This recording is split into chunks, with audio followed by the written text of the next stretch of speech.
All right, good morning, everybody. Welcome to class 5, 6.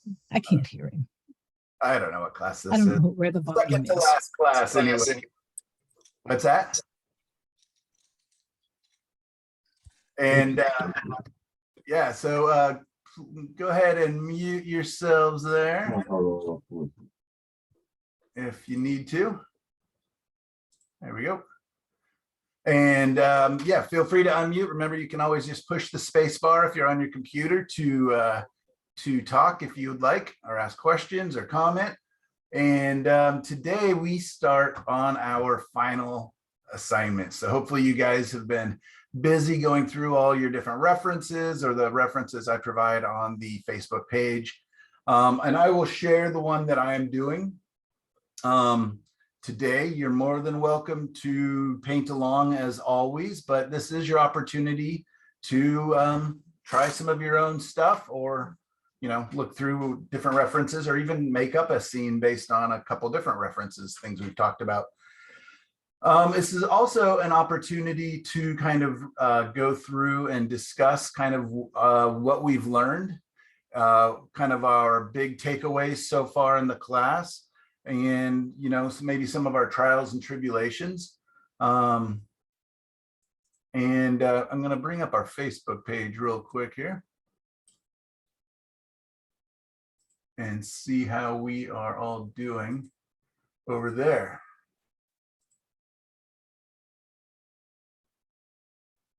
All right. Taking me just a second. There we go.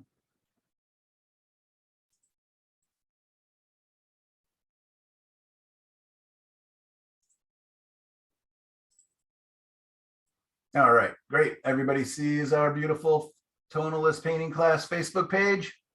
Look at that beautiful painting on top there, Kate. Nice job. Yeah, let's go ahead really quickly and look through some of what you guys have been sharing, what you guys have been working on this week.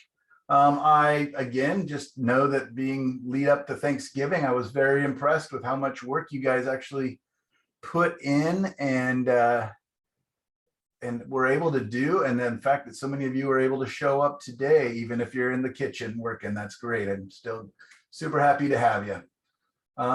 So first one here, as I scroll down, I've got Diane Edwards. How you doing, Diane?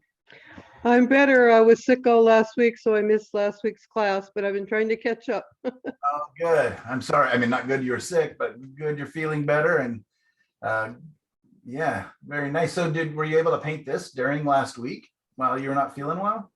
I did the underpainting last week, and then yesterday I did the painting on top. Great. Yeah, what kind of explains the shine there. Yeah, right. Sweat. Nice job, though. Look at those beautiful grays, and yeah, you have some really nice colors going on here. The greens and the burnt reds look really nice together. Yeah, tell me a little bit about this painting. I used your mother color idea, and I like a color called ice blue, which is a Shiva color, and I like to use that. And then I mixed everything from I guess ultramarine blue and yellow, light yellow ochre. And then the underpainting, that red orange cliff in the middle, that's my underpainting. Okay. I just left it. I liked it. I went, oh, I'm going to leave that. Yeah, it's fun sometimes. And a lot of times you'll get almost more of a glowiness to it because the light's actually able to shine through the transparency of it, hitting the white of the canvas and reflecting back. So it definitely becomes a focal point, which is kind of an interesting thing, being that it's the only spot, kind of that solid, warm, reddish color, but it is a beautiful color. So it kind of works for you in that way. And yeah, it's really nice seeing the use of the mother color, because even your grays and your greens and stuff, they still want to relate to each other. There's these big jumps in, chroma being like a stronger, more vibrant colors, even though they're quite grayed down greens, to the almost black and white back here. That really is nice. It has a pretty nice harmony. So what did you think? How did you enjoy working with the mother color like that? Oh, I really like that. I had done it long time ago, but I kind of forgotten about it. So I was really glad to redo that. Then another color that I used in there is a color called Payne's Gray Violet. Whoa, I've never heard. Yeah, Yeah. yeah. And I think it's a Michael Harding color, but you can't really see it anywhere in there, but it's through the whole thing. And I really kind of, so I didn't use very many colors at all. And it was really fun. Oh, That's great. I think you can see the Payne's Gray Violet on the left in the water. Oh, okay. I was gonna say Yeah, Payne's Gray Violet, just the word violet in there makes me think that it would really neutralize any of the greens as well. You know, adding yep, purple to a green is gonna knock it down and calm yep. it down quite a lot. So Yeah, it's throughout the whole bottom part of it for sure. Yeah, it's a fun color to use. very nice. Thank you. Yeah, I'm just kind of running my eyes through it. Just kind of, Now, who makes the Payne's Gray Violet? I think it's Michael Harding. I'll look it up when we have a break and find out for sure, but I think it's Michael Harding. kind of sounds like a color. They have lots of kind of interesting in between variations on colors, Mm-hmm, and they make nice paint for sure. mm-hmm. Very nice. Anybody have anything to add here? I mean, again, the red, I love it, but I might bring some of the other colors in just because it really, as I'm, looking at it longer, my eye really just keeps going right back to that spot. And I'm that's, I'm go ahead. looking at the painting itself, and it doesn't show up very much on the painting. So Okay. I think it might be from my flash Oh that yeah. got made it so bright. Yeah. Yeah. And when shooting photos, we don't really get to use our flash. That might be a lot of that shine. Yeah, just from my phone, whatever my phone does. Okay. Yeah. Well, very nice. Well, I'm glad you're feeling better, and thank you for battling through and actually painting during. I know it's difficult for me to paint whenever I'm feeling under the weather. So, Yeah. nice job. Let Thank me you. back here. All right. Hey, got one of yours here. All right. Yeah, you're using Charlie Hunter's. Let's click it open here.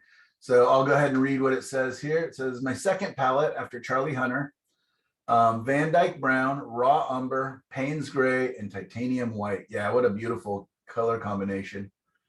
Although he uses buff titanium white, a warmer white, and he uses Cobra water mixable oil paints. I got some Cobras for my birthday yesterday, exclamation point. All right, happy birthday. I can't wait to try Thank that. you. Yeah, the Cobras are really nice. A friend of mine is was the guy that came up with those paints and manufactures those and works with Charlie. And yeah, they are really nice. They're great for travel because you don't need to take paint thinner. They're a water mixable paints, water mixable oil paints. Yeah, Charlie Hunter, if you guys know his work, they're super structural. He does a lot of kind of old buildings. He loves train stations and trains, a lot of architectural elements. And he's an amazingly fine draftsman. I actually just purchased 4 of his books that will be delivered this week, I think. And he's just he's a really cool dude, really nice guy, and super smart. So if you guys get a chance, I didn't know he had books. yeah, So he he's got books. just published them this week. Oh, okay. A pretty good sale. Like all 4 books were $60. I think they're more, small little books, but anyways, I really like his work. I've been meaning to buy one of his paintings for years and years. I just keep missing the ones I like. He does sell pretty well. What's the name of the paints? Cobra, just like the snake. Yeah, and they're a water mixable oils. And supposedly you can mix them with normal oils as well, but I have never done that. It just seems really strange to me. Linda has. Oops, you're muted, Linda. They work okay together. but you have to be careful when you mix with the oil paints, how you clean them, how you clean your brush, I mean. Right, yeah, that would be the interesting thing. I guess that's what I've always thought about is which medium are you using and which thinner are you using? Because you couldn't use water. Well, you yeah. can't, if you're mixing them with regular oil paints, they are mixable, but then you have to use what is comparable for the oil paints, not you can't put water at all in it. Okay, so you're kind of defeating the purpose of using water mixable paints at that. Yeah, yeah. All right, well, let's talk about Kate's beautiful painting here. Very nice, very tonal, very nice atmosphere. I love kind of the separation of the trees up here on the right side. And the cool blue grays really play nicely off these warmer burnt reds. And yeah, tell us a little bit about it, Kate. You are muted if you're talking. It's a copy of one that Charlie Hunter had, except I changed it somewhat. He has a fence at the back that I left out, but I just wanted to try his colors, and I have admired his paintings, and it's you know, it was a challenge. Yeah, I would imagine so. I don't know if I've ever seen him do just straight kind of more landscapes. They always have the buildings in them, but I'll be curious. This was the only one that I could find. Right, yeah. Very cool. Well, I'll have to keep my eye out for that painting. And what did you think of the colors and the mixing with this palette? It's very limited palette, right? Yes, but it was kind of relaxing, you know, because you didn't have to make a lot of choices about colors. Yeah, so tell me, what was your what were you focusing on then? If you're not thinking about the colors as much, what were you thinking about? I was just trying to make the tree on the left look the way his tree looked. That was my biggest challenge. It's not at all the same tree as on the right. And this, I don't know, my phone camera kind of flattens everything. There's actually a little bit more change of color in the foliage of both of those trees. But, you know, photographs lie. Yeah, that's the limitations, right? Of putting it on your camera, transferring it to photo or Facebook, and then us looking at it on my monitor on Zoom. You know, we're always going to lose something, the colors, the values, whatever it is. But this still reads really nicely. Charlie Hunter is also really poetic about his foregrounds are, you know, often kind of disappear in different spots. He definitely kind of, it's like his paintings remind me very much of drawings oftentimes. And he'll really focus in on certain areas, work that, and then let other parts of the canvas almost be, you know, nothing, like just let them really kind of disappear into nothing. It's very nice. And it's always interesting to see how he's designing. Yeah, very cool. Well, thank you so much. This is really neat to see. All right, Richard, are you here? I thought I saw you. Yeah. There you are. Yep. All right. Well, nice. Tell us a little bit about this. So this says third painting with my new color palette of Indian yellow, primary magenta. Wow. All right. Ultramarine blue and white. So your primary magenta is a very cool red, if I'm correct. Right. And surprisingly, I still get pretty good oranges. I wasn't expecting that. No kidding. They're gorgeous. I mean, yeah, the top of that sky is really neat. Huh. I have never used primary magenta and Indian yellow together. I use Cobra colors too. I've used them for years. And it just somehow it worked. I didn't think it would, but yeah, there's a lot of nice harmony in this. I mean, that the strip of more pure magenta, kind of a grayed down, I'm guessing it's magenta, right, a bit of white, and a touch of your ultramarine maybe to cool it down. Well, the ultramarine I used a little bit, yeah, just a tiny touch, just to kill the brightness. So I was surprised. Yeah, in the photo, I'm not, sure how it looks in real life, but that strip of magenta is really nice, but I'm not sure if it kind of almost acts as a separation between the top and the bottom there. Yeah, actually, the photograph looked like that. It was really weird. It was a friend from Ohio sent it and asked me to do the painting, but yeah, it's a little brighter, the magenta color than what I wanted, but yeah, it does look kind of weird. Just a bit of a separation is all. I'm just trying to think of what you could do to, soften maybe some of the edges, let them kind of blend, maybe you'll hear it on the edges. Right. So, not just a top and a bottom of a painting, but all in all, it's quite nice. Again, the top colors are really beautiful. I love the gradation of the cooler orangey, almost purples up here next to those oranges. Nice brushwork and shapes in your trees. So were you using the same palette you said for all three of the paintings that we're going to see? Yeah, all three of them are the same palette. Great, let's go ahead and explore those. I'll just pop over to yours here. So there's the one we just saw. Oh, what a difference. Wow. So here the magenta becomes much Right. more prominent. Yeah, that's from a photograph I took last week. Okay, so I'll just quickly read what you wrote here. This is the second painting using my new color palette of Indian yellow, primary magenta, ultramarine blue, and white. Not very happy with this one as it seems too artificial. Colors in the photo are too blue because I took the pic on a cloudy day. All right. Yeah, I mean, there's parts that really work, like the top of the sky seems very convincing, lots of transitions. Again, it's kind of the stripe of the cloud between it acts kind of as a bit of a separation. But all in all, I mean, it really does have a nice color harmony. Were you doing kind of a mother color idea with any of these? I don't know. The trouble I had with this one is the sky was super streaky. Yeah. And trying to get it to not look as streaky as it actually was in the photograph is kind of difficult.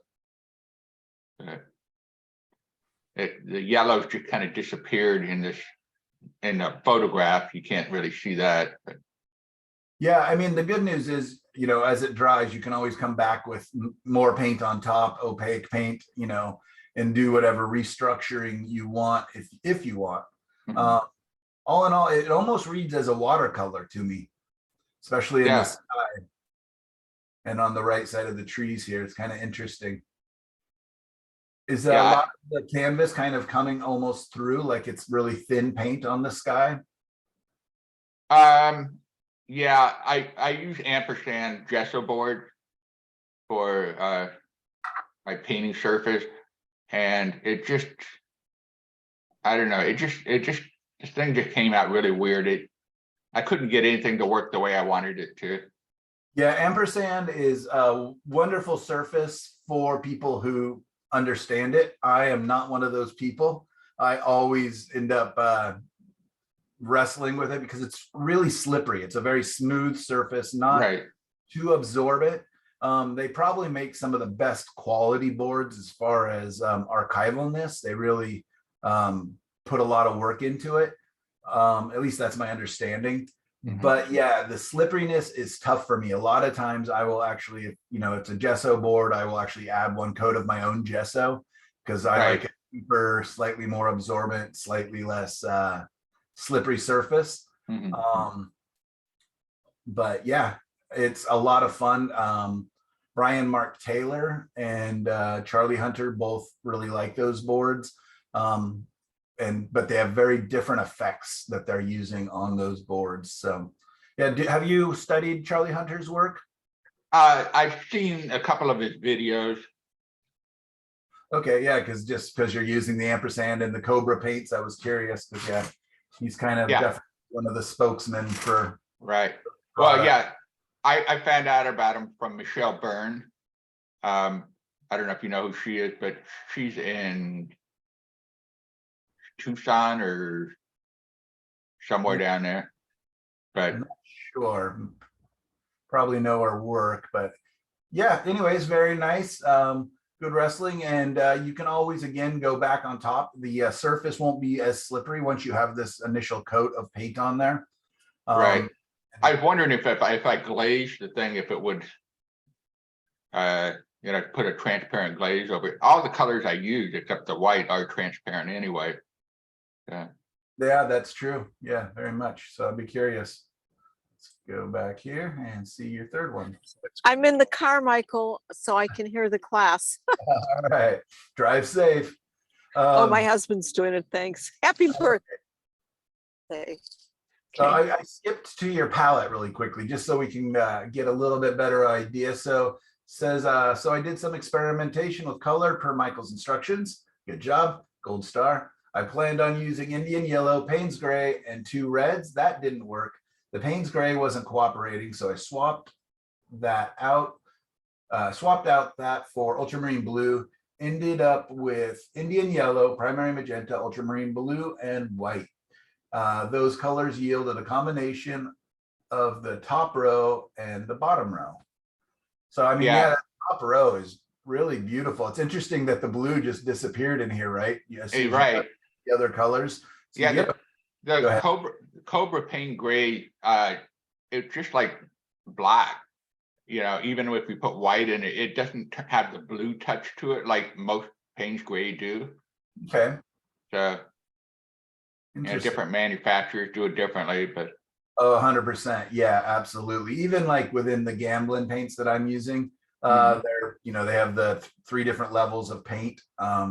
And they're all quite different with the Payne's gray. And then I have another tube of Payne's gray that really goes green automatically. I don't know who that one's by, but I'll actually, I could almost use that today because I'll be wanting to mix some greens into my reference. So it's this experimentation is can be time consuming and a bit tedious for people. I've got a number of students who are like, throughout all my classes, some are just like, you know what, I'm just gonna experiment on the painting. But doing these little studies, even if it's just as quick as just seeing what the colors do when they mix together on the side, is so valuable, right? And if you're doing all this on your painting surface, it becomes wrestling, right? You're just learning, making mistakes, having to wipe it away. So anyways, right. I hope you. And there's a lot of strips of paint that I did that you don't see. I just put 3 of them, but there's a lot of failed efforts before I got to this. Right, and it's way better to do it there than on your painting. Exactly. Yeah. Well, I really that top strip, there's such a nice harmony in there. So yeah, I'm glad you chose that. And thank you for doing that. And this is really neat. That's the first one I did with it. Very cool. Is this based on one of my photo references? No, this is one I took. That Mount Hood? Sunday. I took it Sunday. And actually what happens is this is the white strip was an accidental too light thing. It's east of Salem, looking out towards like Mount Jefferson, but you can't see Mount Jefferson. So okay. Yeah, it's funny. I don't know if I even put it in the references, but I have a photo similar to this that's actually Mount Hood back there, from a wildlife refuge near my studio here. Yeah, the colors are fantastic. I'm going to ignore this gray strip, right? The light gray strip for just a little bit. The colors are great. I mean, it's so interesting when we get browns into the sky because, that's can be kind of a weird thing to have brown clouds and stuff, but it really works because of the harmony and the, tonalist qualities of it. It really has a great feel. Your trees are really nice, really convincing. Yeah, the only thing that really, really bothers me is the gray through the middle. And it's kind of like what we were talking about in the first painting, where it just kind of wants to separate things out a little bit. So right. I would probably suggest, just revisiting this painting when it's a little drier or when you have some time. That's what excuse me. That's what I was going to do. Is as soon as it dried, I'm going to go back over it. That white. I didn't even notice it when I was painting it. It wasn't until I saw the photograph, and I'm like, oh wow, that's bad.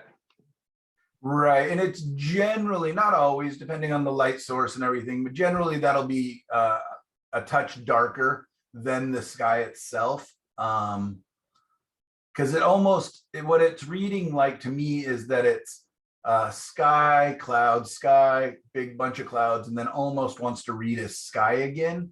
But I Right. think that's a line of mountains or hills, right? Right, Okay.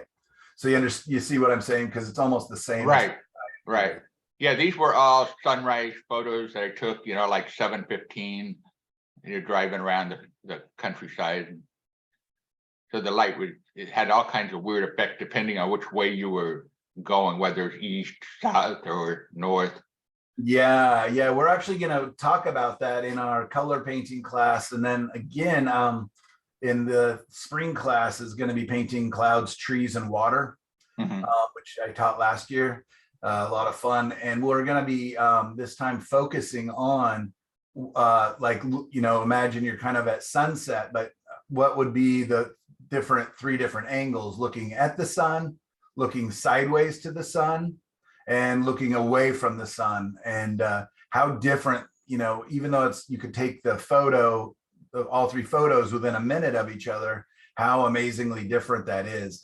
Right. Linda's photos that she's been sharing with us show that effect where, she'll have some photos looking through the trees at the sunset, and then some looking away where it's hitting the clouds or the rocks. And so that's a lot of fun. I really enjoy that. And sometimes you get out there, you're doing plein air, and it's just so beautiful everywhere you look. You're just kind of like, uh-oh, I don't know which one to paint. Do I look at the sun, away from the sun, sideways to the sun?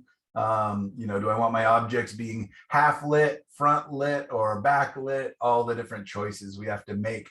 But like in this, you've got to, it really reads like the sun is a little brighter to the right. It's coming across, hitting on these trees.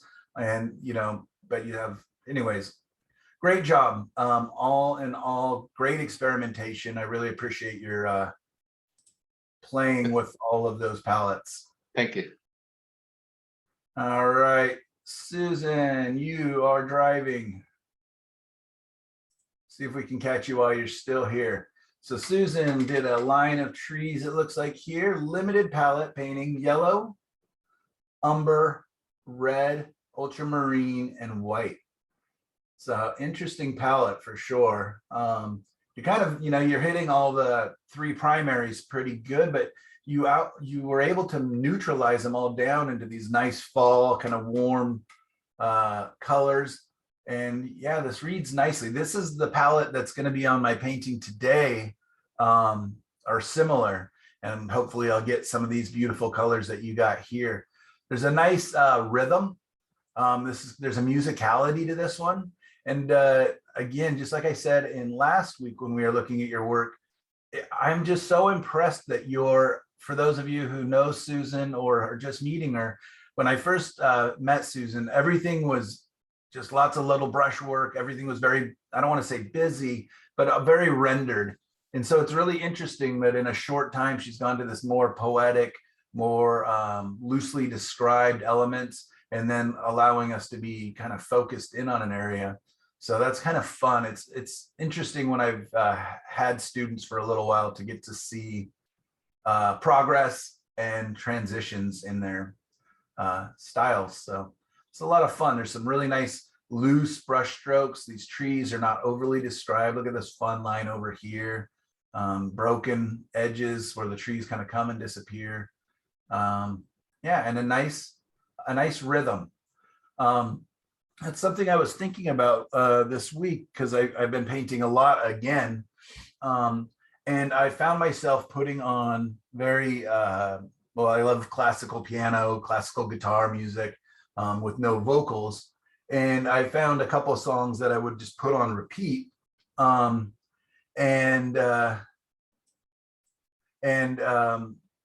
almost began to think of the music itself as being tonalist music. And it was fun to paint to it and just kind of letting it disappear almost into the background. But anyways, this kind of reminds me of some of that. It's got a nice musicality to it. So pretty. So pretty. Actually, Susan, are you there? Do you want to comment at all while you're in the car? Maybe she's already to the doctor. I'm here. I'm just walking downstairs. I hear lots. No. All right, well, I don't want you to fall down the stairs, so we're gonna go into the next here. Yvonne, look at this. Oh, man. All right, so Yvonne went a step above here.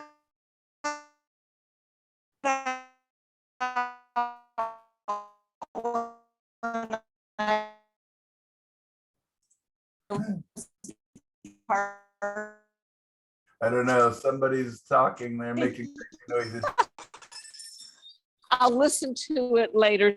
Thank Okay, you. okay, great. All right, good luck. All right, Yvonne, there you are. How you doing? Okay.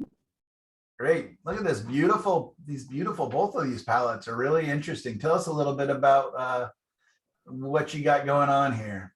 And unfortunately, that's as big as I can make it on the screen. So hopefully you guys can see that. I've done this type of thing before and always am surprised at the results. And was this time too. The top version with the cool yellow, the warm red, and the in relation to the others, cool blue, yes, made for a nice palette, but I didn't respond to it emotionally. It was just cool. You're talking about the top palette that you didn't respond to as much? Right.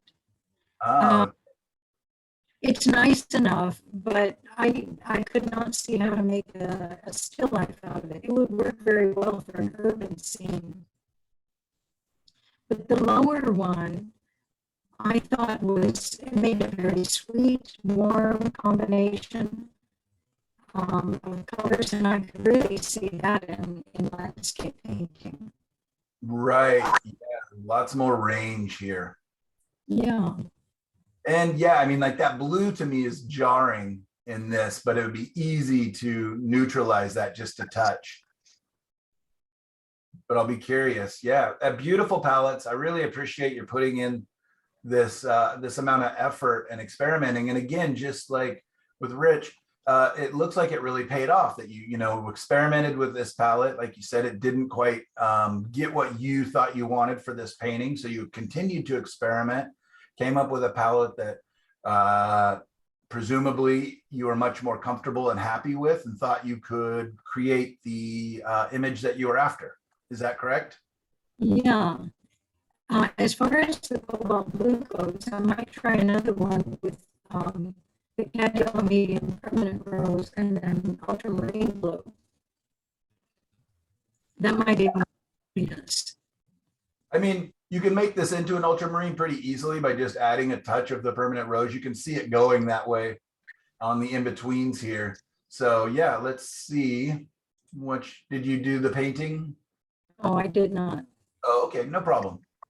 Great. All right, well, we look forward to the painting. It sounds like you're going to do a still life. Is that what you said?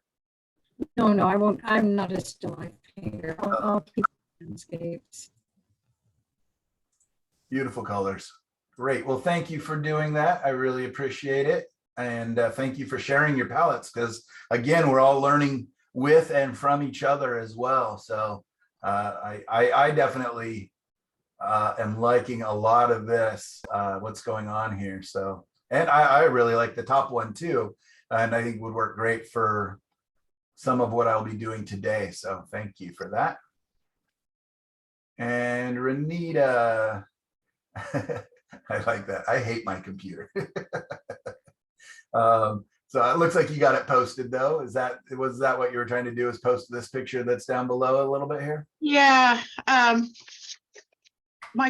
First of all, my computer gave like two different color things of what the painting was. Trying to play with it.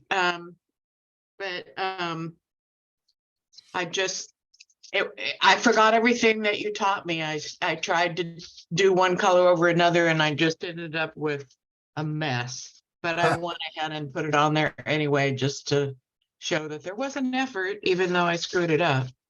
No, So- you're awesome. I really appreciate your sharing it. And you know what? I mean, these classes can be so valuable, even if like at the end of this, you're just like, you know what?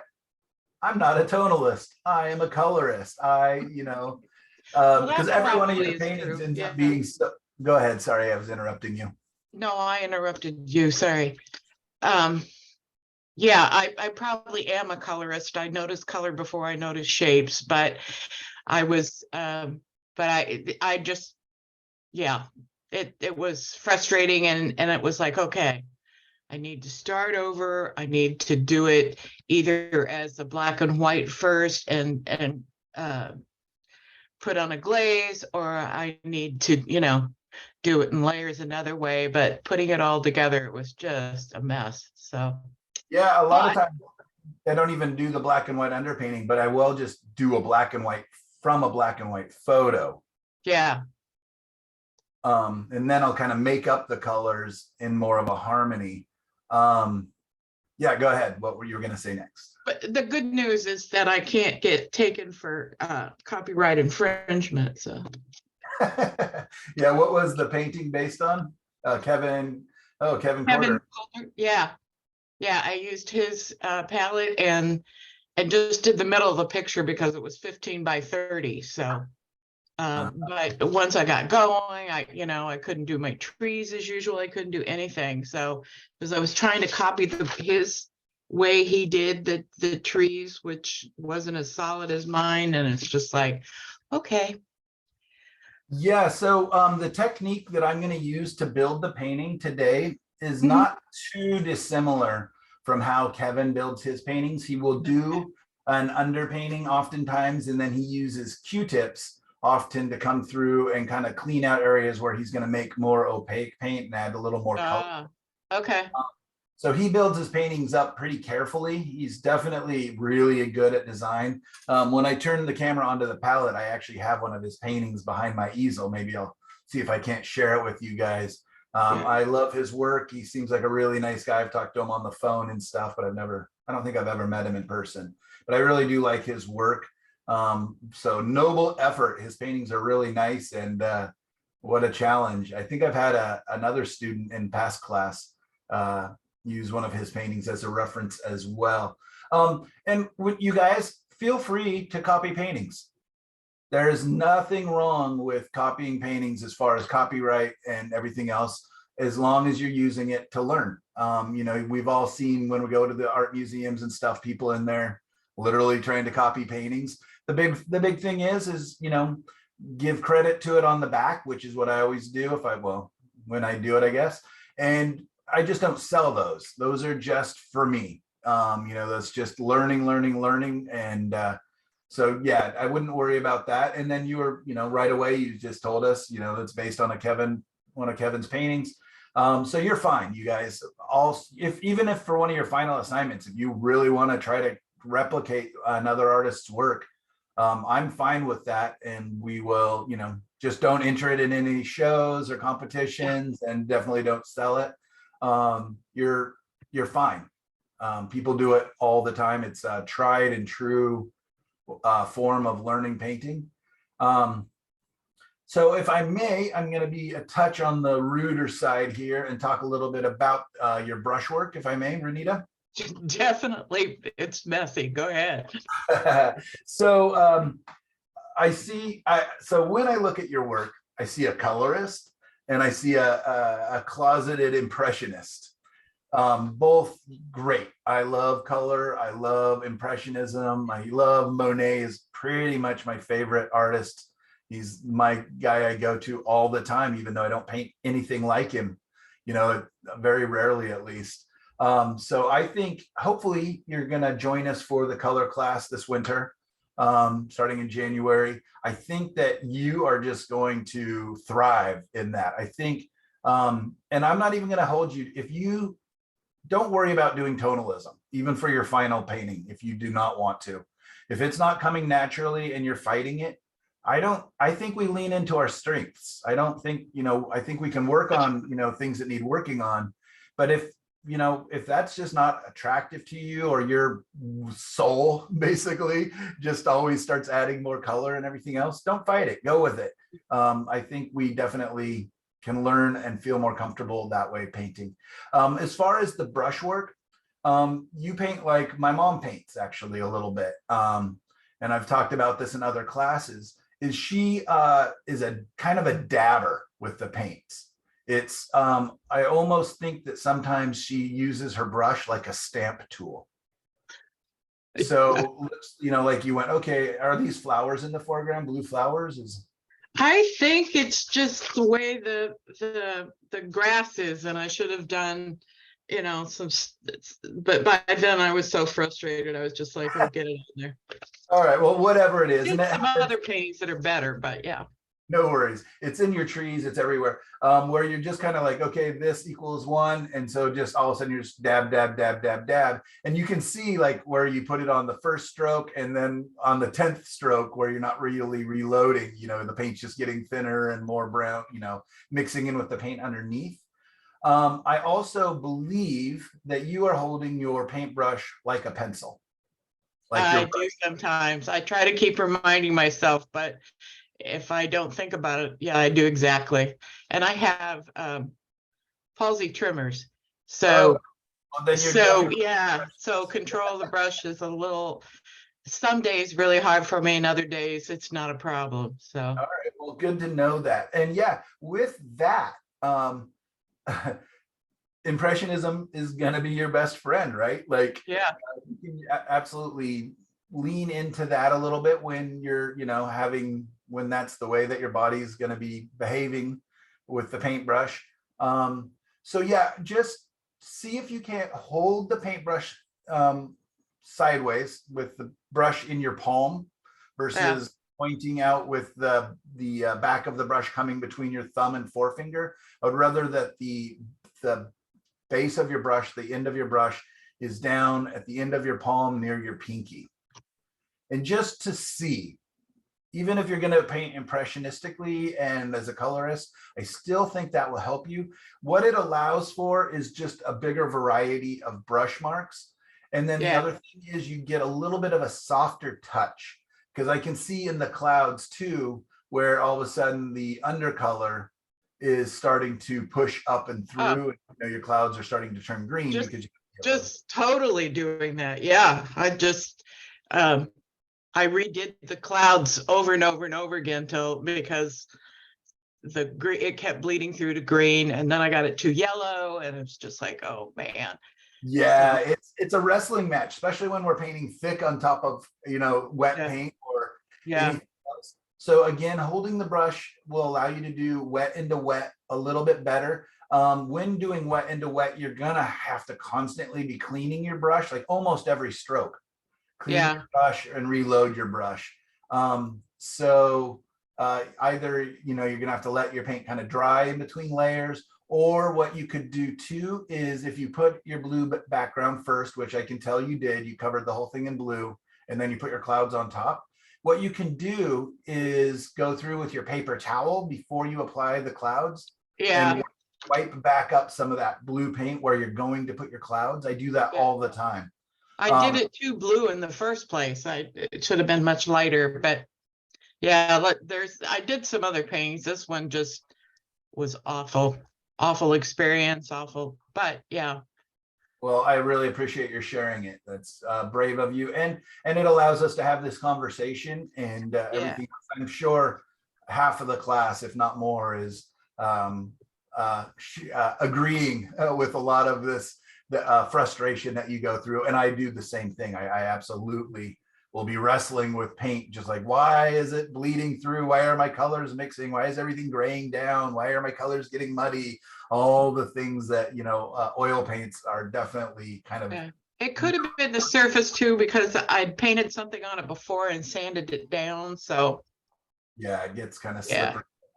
And Yeah. then yes, my other suggestion as far as brush strokes come is, and you can just do this on a side piece of paper, like just experimenting, make a little abstract, whatever. Don't worry about making it in design. But what I want you to do is load your brush up, holding the brush kind of the way I'm talking about, and just do long extended brush work and let the brush turn and move and experiment with pushing with a lot of pressure, lifting it up, and just see all the different marks that each brush wants to make. If you're using flats, there's so much calligraphy in the brush naturally. And what we're going to need to do is load that up and change the pressure and change the angle of the brush. And there's just, I had to do that on the side a lot. And again, I just made really, really, really loose, 10 stroke paintings, little tiny guys, maybe just take a piece of paper, grid it off. So you got a bunch of 4-inch by 5-inch little squares, and literally just say, you know what, I get 10 brush strokes to make a landscape on each one of these. And just see what happens. And, they're going to be crazy, but, and so what I do when I'm doing that is each time the brush touches the canvas and then I lift it up, that's one brush stroke. So then all of a sudden it forces you, if I only have 10 or, even 30 brush strokes, to really put that brush down and keep it down and move it, all over the place, so that you're not, it takes away the ability to make dabs, because if you did 10 dabs, you're done really fast, right? Yeah, I usually do more of a solid tree and then put some dabs and stuff over it. Okay. But yeah, because it was so thick and I was having so much trouble, I was stuck with dabs. So Great. Yeah. So my big suggestion there would be to get back in, use your paper towels or your palette knife, scrape away some of that paint. A lot of times once I start wrestling, I just have to take a step back and go, okay, no problem. I'm just going to get in there, take my palette knife, scrape off whatever that area and attack it again. But anyways, this was so useful for, I'm sure, so many of us, including myself. So I do appreciate your sharing that. And your paintings are a lot of fun. I definitely think that, yeah, you're a impressionist colorist and you're gonna, think we just lean towards that a little bit.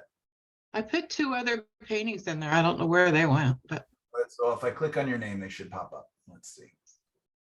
All right. Oh, look at that. Nice colors. And yeah. So, yeah. Michael, may I ask a question about her painting? What was that? May I ask a question about her painting? I can't understand what you're saying. Yeah, sorry, Yvonne, it's coming through really garbled a little bit there. Did you write it on the last painting? Never mind. All She right. said she had a question about the painting. About this one here? No, about the second one, I think. And now you're muted. Okay, no worries. All right. We'll go to the next one here. All right, looks like a nice sunset here. Tell us a little bit about this one. Well, that one I was trying with yellow ochre, Hannah yellow light, trans earth, quin rose, and then cobalt magnesium blue. And on my paper in my thing, the colors kind of blended and looked better than they did when I actually tried the painting. But it just got a little carried away. So again, but. Yeah, I mean, there's definitely beautiful colors, beautiful areas. Yeah. Yeah, I mean, some of the transitions get kind of interesting where it kind of goes, cool to warm, back to a cool, back to a warm. It gets a little bit stripy and a little bit broken up. But yeah, there is definitely nice transitions going on. I can see some interesting and fun things happening. Yeah, and that is interesting. What I also can kind of notice is with the earth red, that some colors are going brown, probably where you're not really wanting them to. Right. So yeah, definitely that definitely happens. And we get those kind of, our color, as we all know, oil paints well travel, well kind of infect areas where we don't exactly want them. So yeah, that's always a challenge. Yeah, the strip of light down here in the ground area, what is that here? It was supposed to be a mountain in front of the other mountain, but I had it doesn't work, but in this picture I took it from, it was lighter than the other mountain because it had grass and things on it that the darker mountain did not have. So yeah, but it doesn't work that way. Okay. All right, let's check out your next guy here. All right, back to the marshes. Yeah. So now you're getting more tonalist here with your colors. This one looks like you almost used the mother color kind of idea a little bit. Yeah. And that one.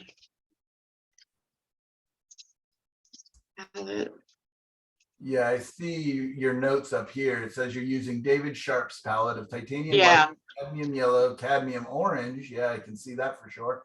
Cadmium red light, alizarin, viridian, ultramarine blue, burnt sienna, and yellow ochre. So yeah, a nice palette. But Nice. that's the only one that I used my own reference photo for, and I think that made a difference because I knew what was really there. Gotcha. Yeah, that's always helpful. I like this one probably the most. Yeah, there's definitely a harmony more to it. Yeah. And you know, that palette's got a lot of earth colors, so it kind of automatically neutralizes. But what do you think? Like, does this feel comfortable to you, or do you go, boy, I sure wish it had more color in it? No, it's too colorful actually as it is, but I should have lightened up the sky at least. But it's closer to what I would want to do. Great. Yeah, there's a lot of nice harmony in this. Yeah, like I love this color scheme going on in here and stuff is really nice. Very muted, very earthy. Great work. Yeah, you know what? You're awesome. You just keep painting away. I mean, I still really love this one. So much fun. So anyways. Well, I took the green out of that one. Oh, really? The green bush down right there. I don't know if you can tell where I'm pointing. I can't, but I took that out and put in a brownish color, and the whole painting just looked a whole lot better. Sometimes, yeah, it'll really kind of calm down once you do something like that there. All right, Diane, are you here? Trying to see real quick. Yes, Hey, I'm Diane. here. Oh, look at that nice warmth. All right, tell us a little bit about this guy. It's even got a frame on it and signed. I love it. Yeah, it just my high or low key painting. Just it's a 6x6, so it's a quick little. I tried to do it low key. It's not probably, but I mean, it really is mostly yeah, I mean, it really, and it's got, I love the just looseness, like where you're not over defining things, you're binding the darks and the mids and everything. I don't want to say it's simplistic because that sounds like a bad word sometimes, because I'm actually praising you for the simplicity of the bigger shapes. You kept everything kind of cohesive. It's not broken up, and it really reads nicely. And yeah, very nice. You want to tell us a little bit about your process here, what colors or? just really simple. I just use my ultramarine blue and transparent oxide red. I like to use transparent red and with some transparent yellow. So that's all it is. That's all it is. So that's what red is in the sky? It's a mixture of transparent red and Indian yellow. Transparent earth red, like the brown color? No, it's called called transparent red medium. It's a Rembrandt color. Oh, very nice. Yeah, it works wonderfully. And it really plays well off these kind of greens and everything else. Yeah, really nice piece. Thank you for sharing that. Lovely. Do you have others as well? I have another one that's high key that I put in too, I think. It was right after that one. Oh, that one, yeah. Holy cow. That's just a little North Dakota winter scene. I can see North Dakota in that. Very nice. Yeah. I've never been there, but yeah, that makes me It's feel like it. It's pretty cold. Very And cool. I- And I like that your whites aren't white. Your snow is not white. It definitely leans towards kind of a light magenta. I use that Payne's Gray Violet in there too. Oh, lovely. And mix that with my, I think it's just ultramarine blue and white. And then Indian yellow and that transparent oxide red also. And I underpainted it with the transparent oxide red and Indian yellow, so that kind of shows through the whole thing. Right. And that kind of makes it feel like the sky is kind of reflecting, ever so slightly into the snow and stuff, and kind of ties the painting together. Because it'd be very easy to make everything, all the snow scene very, very cold and the sky very warm. But actually the snow's got a nice warmth to it, but yet it still feels cold to us. So yeah, lovely. And I love that you framed them up and you got them hanging somewhere already. No, I just finished them 2 days ago, so they're still wet. Great job. Trees Thank are you. really nice too. Right. Yeah. The frames are from Judson's Gorilla Painter. Have you ever heard of them? Yep. Yep. Yeah, they get have their these catalogs. wonderful frames, and Yeah, they're the 6x6 tiny. size is so fun, right? Yeah. I've yeah. got a number of little 6x6s and 4x6s hmm stacked up beside me over here. And it's just a great way for me to experiment with different sky combinations and colors and stuff. And I some of them are probably like 5 and 6 paintings deep because I'll just cover them up with the next experiment. So yeah, lovely paintings, Diane. Nice job. Thank you. Thank you. All right. Linda, see your colors. So you're muted there, Linda.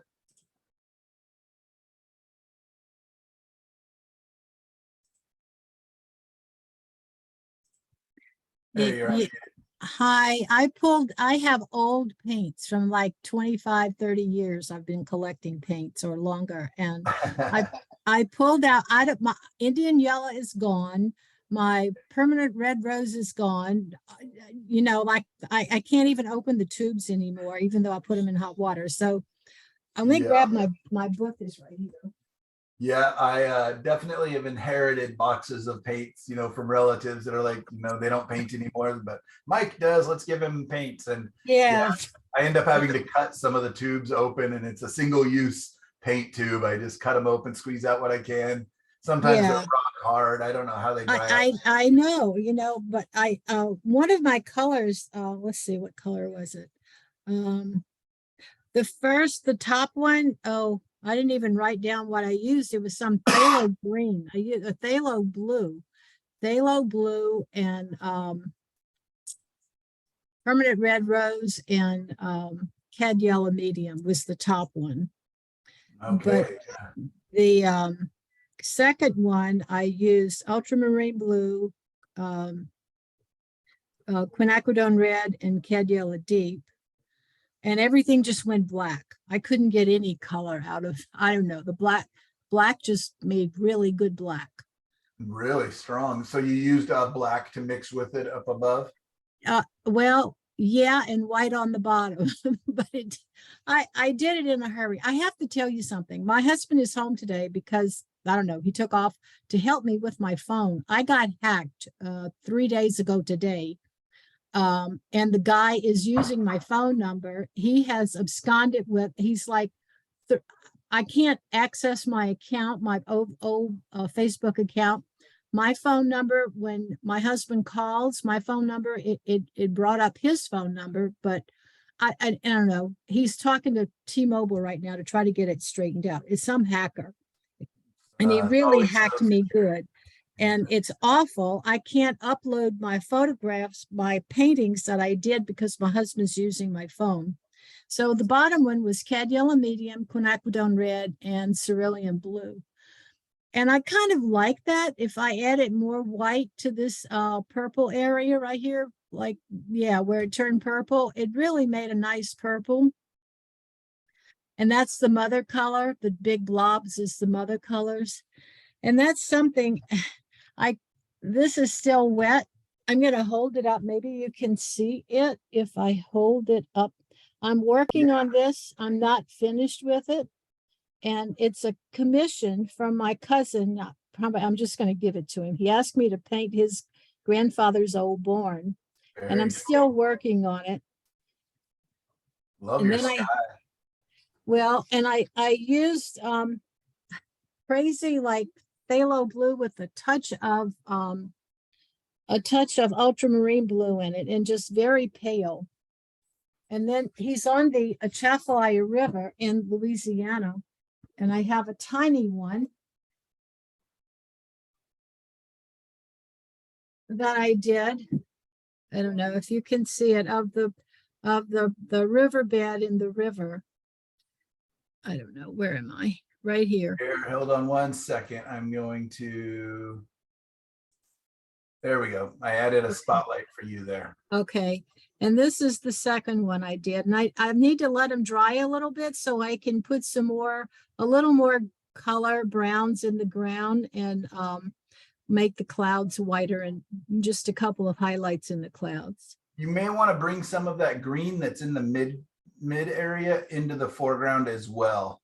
Otherwise, it feels very separate right now. It feels like a stripe of kind of the foreground, then a stripe of water, stripe of green ground, and then your sky up above. Yeah. So just to tie them together, I would take some of the colors that are in your foreground and bring them into the bottom, even though they're lighter, and then some of the green down below. Yeah. Okay. Just to tie it in a little bit. Yeah.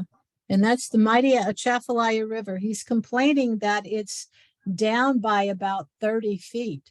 And I told him, well, the Euphrates is going dry too, so don't worry about it. We're going through earth changes, people. Yes, indeed. So my husband has been trying to help me get my phone number back. This guy is using my phone number. And so God sorry knows what nefarious things he's doing. And I'm just so upset. I'm sorry. Yeah. Oh, and I did this little crazy. I don't know if they got posted, if I posted this or not, but on our little drive around the other day, I found an area I want to paint. And I used my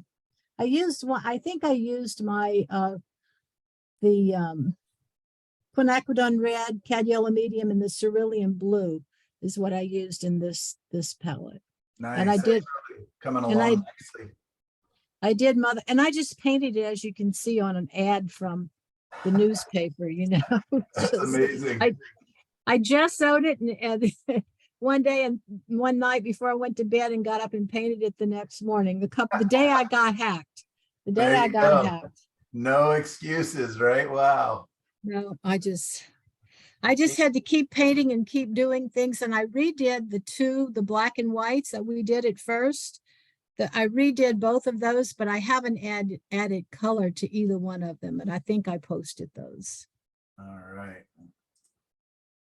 I've just been really stressed these last 3 days. Oh, I'm so sorry. That's nothing worse than having your identity, even if it's your phone or whatever else here. Yeah, it's terrible. Right. I'm just gonna quickly, so I think this is our last one, because need to get up to the palette so we can, up to the easel here. Very nice. Kate, are you still with us?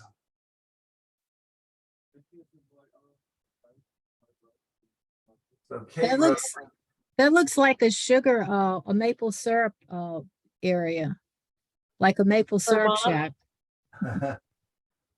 Beautiful. It is. It's gorgeous. This is my limited palette: chromatic black, cad red light, and Indian yellow. Wow, isn't that interesting? I wouldn't even know there was cad red in here. It's all been neutralized down with the other colors. It's really interesting. I chose a scene with buildings that seem to be just right for this palette.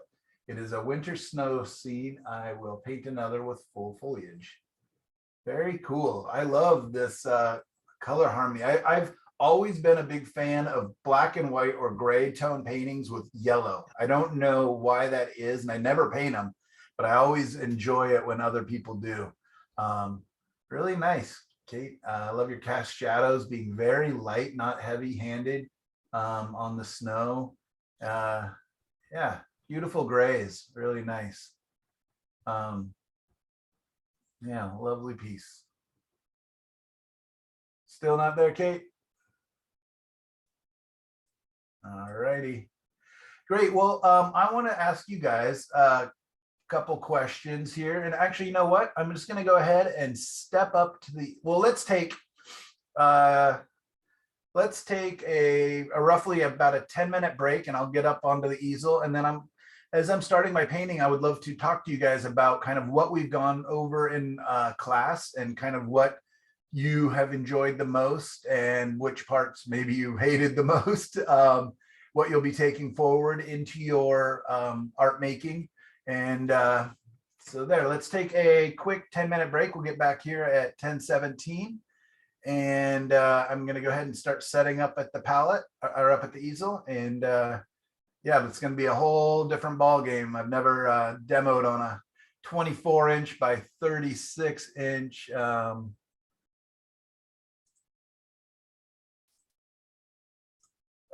canvas before, and I'm going to attempt to put my paints on the right side, my palette. If that doesn't work, then we will just quickly transfer to the big palette down below. And great, let's take a break.